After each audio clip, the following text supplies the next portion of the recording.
Hello again, ganda ka-chika life! Kumusta po kayo mga ka-chika? Heto na naman po tayo para sa ating panibagong showbiz update. Pero bago po tayo magsimula, gusto ko lamang po magpasalamat sa patuloy niyo pong pagsuporta sa channel na to. Maraming salamat po. So ito na nga po, Miss Catherine Bernardo, may pa-update. Nag-post nga po itong si Miss Catherine Bernardo sa kanyang IG account.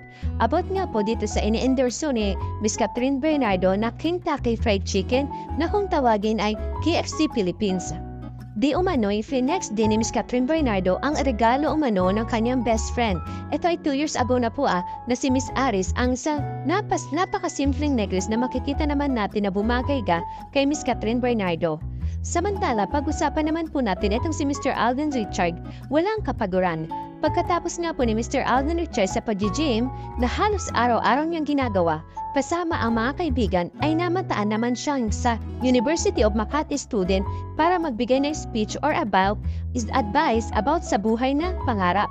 At di lang po yan natatapos dahil pagkatapos po ay nagtungo naman si Mr. Alden Richard sa bench event ng hapon. Nakasama nga po ni Mr. Alden Richard dyan sa event na yan ay ang malapit na kaibigan din ni Miss Catherine Bernardo na sila Mr. Kylie Chari at Mr. Tim Yap.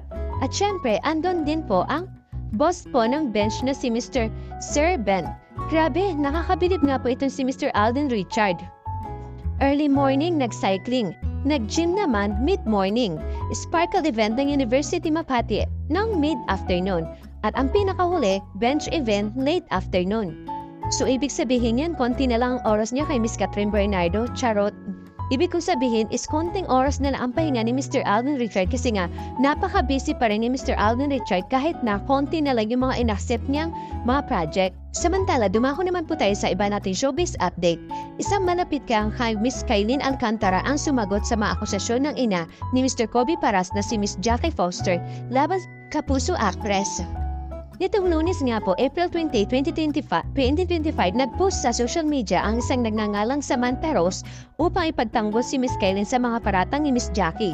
Napagkamalan nga po na si Samantha Rose ay girlfriend ng kapatid ni Kailin na si Robin Alcantara. Matatandang linggo ng gabi, April 27, nag-post na mahabang video sa YouTube si Jackie upang ipagtanggol ang anak na si Kobe sa kaliwat karang batikos sa natatanggap nito mula sa magkahiwalay sila ni Miss Kailin. Sa halos 15 minutes video na in-upload nga po ni Miss Jackie sa kanyang YT channel, ipinahayag nito walang cheating na naganap sa relasyon ng dalawa dahil ligit sa publiko matagal ng single ang anak. Ayaw nang ng talent management team ni Miss Kailin na mabunyag ang hiwalayan ayon kay Jackie dahil sa kanilang endorsement deals. Dito nga rin po itinataya ang totoong nangyari raw sa relasyon nila Kobe at Kailin.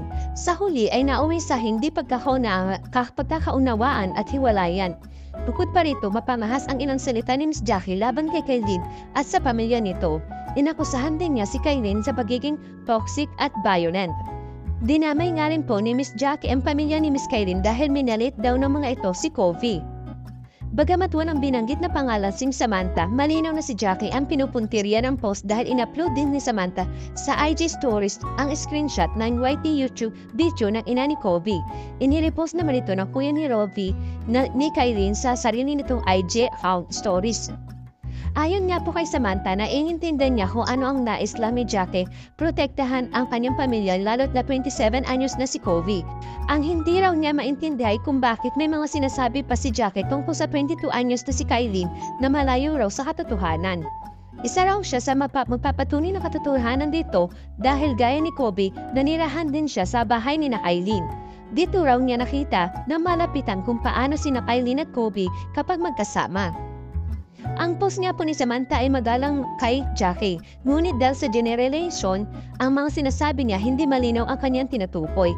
Hindi malinaw kung bakit tinawag niyang untrue at deeply misleading ang mabinigkas ni Jackie at lalong nagpasok ng kalituhan ang sinasabi niyang mental health ni Kobe.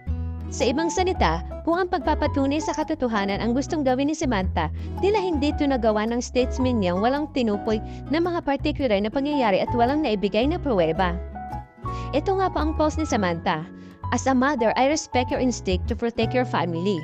However, having lived with Kailin and Kobe, I saw the situation up close and I can confidently say much at what has been said is untrue and deeply misleading. Kobe confided in me before he left, and I listened with the empathy because mental health is important. His feelings are valid, but so is the truth. The narrative being pushed twists facts and unfairly attacks Kylie characters.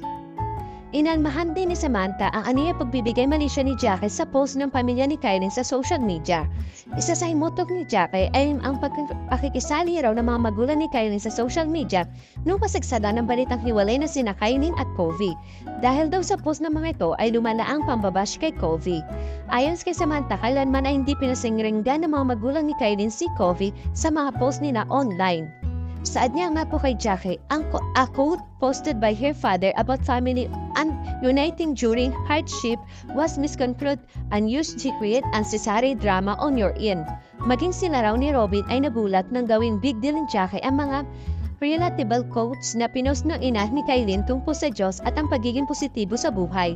Bilang ebidensya, in-upload ni Robin, boyfriend ni Samantha, sa IG stories nito ang nakolektang relatable quotes na pinost ng ina na binigyan daw ng masamang kahulugan ni Miss Jackie. Base sa screenshot, January 6 nagsimula mag-post ng quotes sa IG account ang ina ni Miss Kylie. Kaya ang basa ni Samantha rito, walang pinatataman dahil wala pang problema sina Kylie at Kobe noon. Sa mata nga naman ng publiko na mga panahong iyon ay maayos pang relasyon ni Kylie at Kobe. May post nga din po ang ina ni Kylie nung una at ang pangalawang linggo ng April tungkol sa pagsasama-sama nilang pamilya na ayon kay Robin ay minamasama rin ni Miss Jackie. Nga lang, kung babalikan ang video ni Jackie, sinasabi nitong sa simula pa lang, ang taong ito ay nakakita na rin ng red flag si Kobe na sinundan pa ng ibang red flags sa mga sumunod na buwan. For the next few months, Kobe had a few more encounters with Kylie's parents. Sabi ni Jackie, this really put him off. Unlike any other relationship, he wanted to try to get past it. Gayon naman, sa cryptic post ni Samantha, idiniin niya ang naging pahayag ni Jackie tungkol sa ama ni Kylie na si Butch Alcantara dahil nagsabi umano ito ng trinato niyang parang sariling anak si Kobe. Balik ni Jackie sa ama ni Kylie, how I am supposed to feel about these words, you treated Kobe like your son? If according to handful of people, you aren't exactly a good husband to your wife behind closed doors. When I heard the most recently, I started to understand that the patterns now, what she did to Kobe, is learned behavior. Ang tinutukoy dito ni Jackie ay ang pangyayaring naging violent umano si Kylie kay Kobe. Sadwad dito ni Samantha, walang karapatan si Jackie na idawit at balikan kung anuman ang nakaraan ng mga problema ng pamilya ni Kylie. To then release a video dragging Kylie name, bringing up her parents' past, and causing untruthful accusation is not only hurtful, it is irresponsible.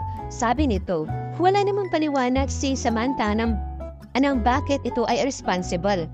Isa po sa pinunto ni Samantha ang paglalarawan ni Jackie kay Kylie bilang manipulated or abusive sa relasyon nila ni Kobe. Pagtatanggol ni Samantha, hindi ganong klaseng tao ang actress. Base raw po sa nakita at pagkakakilala niya rito, walang ibang ginawa si Kylie kundi mahalin at suportahan si Kobe. Diin niya, Kylie is not and has never been manipulated or abusive. She had been nothing but supported towards Kobe. The publicity damaged her reputation with false claims, especially when she done nothing to deserve it, is definitely wrong. Yanin din ni Samantha na mataldukan na ang gusot sa pagitan ng pamilya ni Kobe at ni Kylie. Kung mayroon pa raw kailangan pag-usapan at mas epektibo kung sa pribado na lang ito gawin. Aniya nga po niya, if there was truth in that to resolve this amicably, it would have been handled privately, not through public attacks discussed as concern.